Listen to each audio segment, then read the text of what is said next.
Sometimes it's the most mundane of moments that bring about the most seismic of changes. Meet Alex, just another evening, a quiet moment, a cup of tea, and diving into some spiritual reading. Compassion is not some slobbery emotion, but rather a skill, like playing a piano or crocheting. Love without wisdom is ineffective and, to a degree, self indulgent, says Eric Weiner in his book Man Seeks God. That sentence hit Alex different. Compassion as a skill? Huh, that's new. More words follow, but these are sticky. The core of non duality is compassion, but it's not always easy to practice. It's one thing to love all beings while meditating, quite another when someone cuts you off in traffic. And then the idea that would change everything. Try imagining every person you encounter as your mother from a previous lifetime. In the endless cycle of rebirth, we may have lived thousands, even millions of lives. Surely, in that vast expanse, every soul has held us at least once. Every person? My mother? That's wild. Then came the first test, not in a temple, not in meditation, but in traffic, the true battlefield of compassion. Hey, watch it. What a jerk. Who drives like that? Old instincts still fire fast, but something was different today. A thought surfaced, a crack in the armor. Wait. What if they were my mother in a past life? That person who just cut you off in traffic might have been your mother. She once sang you to sleep during a war, held you close. In a world of chaos, she gave you calm. Okay, maybe they're just having a bad day, like I am sometimes. Compassion doesn't always silence the anger, but it softens the edges. Work mode activated. But what about hands on training in empathy? This is sloppy, Alex. Do it again. And there it was again, the invitation to choose irritation or to practice the strange skill of seeing deeper. Ugh, Bob is the worst. So, what about the people who truly irritate you? The ones who don't just cut in traffic but stand in your way every day? And then, the pause. The question. Hold on. Bob is my mother? Let's try it. In some lifetime. He may have been a queen. Certainly acts like one even today.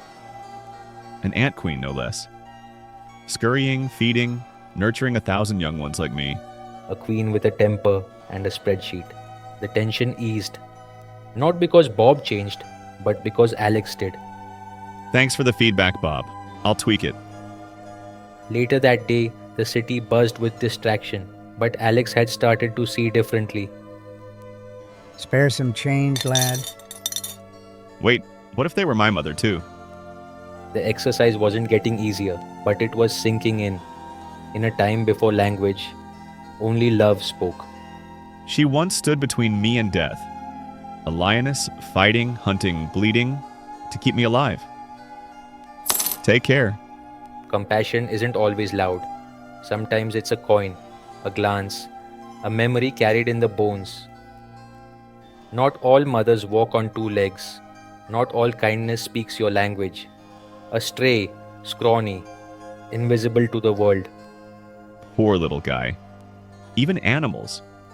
Could they have been my mother too? It sounded absurd, and yet something in him knew.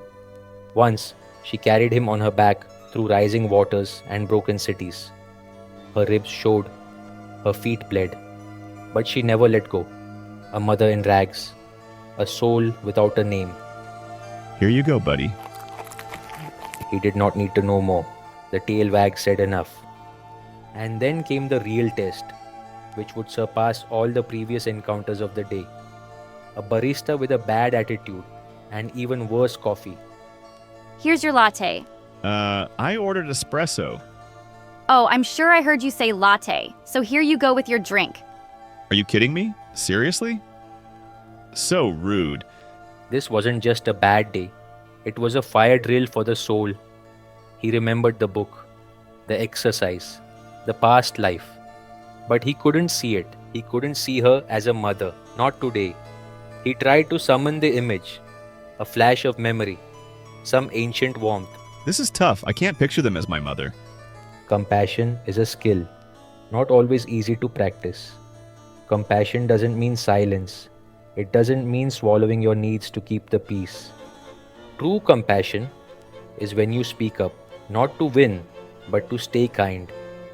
Hey, I totally get it's a busy shift, but I ordered an espresso. Mind switching it out? Fine, whatever. Thanks. I hope your day gets better. He didn't pretend everything was okay. He just chose to respond with grace, not ego. And when the world finally slowed down, he did too. A park bench, a sky turning orange like forgiveness. He looked around, a child laughing, an old man shuffling, a bird hopping towards no destination. But even as peace settled, a memory stirred, not of a stranger, but of someone who hurt him. A fight, a wound, words that echoed for years. Could he still offer them compassion? Once, in another life, they gave him the last piece of bread, not out of abundance, but out of love. Not all lifetimes are kind, but some are kind enough to echo forward. It doesn't excuse the pain, but maybe it explains something deeper. Forgiveness doesn't mean forgetting, it means remembering with softness.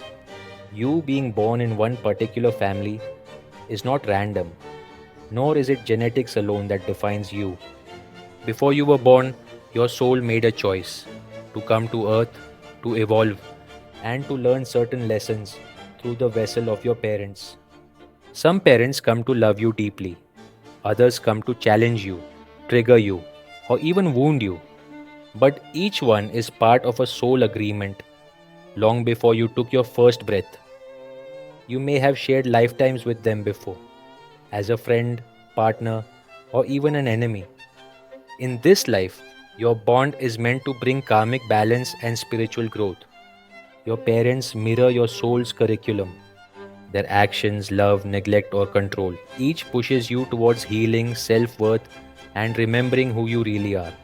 We get on each other's nerves in novel ways, and we learn to love each other in novel ways.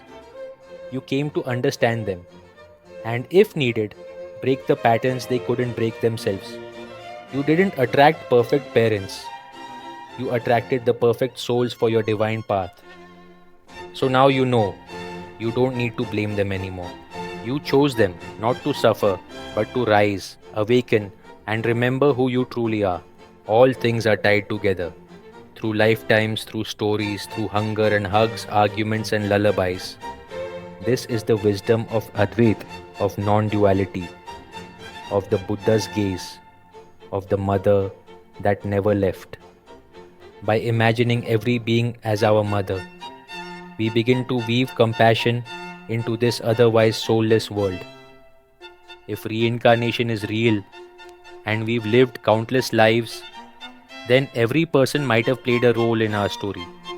Be kind, stay weird, and remember, everyone's your mama.